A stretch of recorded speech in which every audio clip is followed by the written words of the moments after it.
දැන් මේ අතිවිශාල බලතල කවුරු විසින්ද පාවිච්චි කරනු ලබන්නේ කියන එක කිසිසේත් පැහැදිලි නැහැ.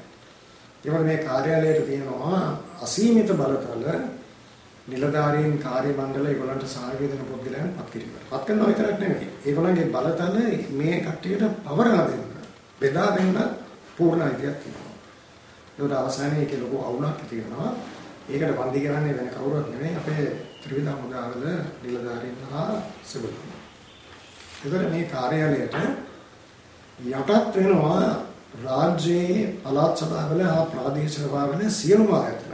ඒ මොකද මේ සියලුම ආයතන වලට පැහැදිලි වගකීමක් පැවරෙනවා මේ ආයතනයට මේ කාර්යාලයට අවශ්‍ය සියලුම තොරතුරු ලබා දෙන්න. ලියකියවිලි ඔක්කොම ලබා දෙන්න ඕනේ.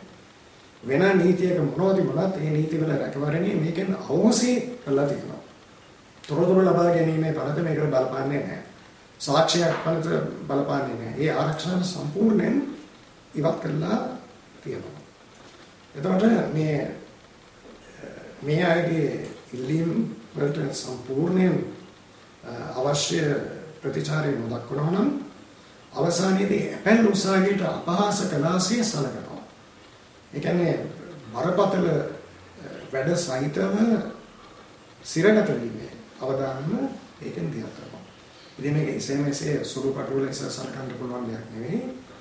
විශාල බලතල ඒ බලතල තුලින් පැන නගින ඉතාමත් උග්‍ර බරපතල අනුශංග සම්පූර්ණ සමාජයට ඒක බලපානවා. ඒ විශේෂයෙන්ම මේ රට ත්‍රස්තවාදයෙන් නිදහස් කළ ත්‍රිවිධ හමුදාවේ සෙබළුන්ට නිලධාරීන්ට මේකෙන් සිදුවන අනන්ත අප්‍රමාණ අවදානම ගැන සමාජයේ අවබෝධයක් වැඩිවීමක් දී.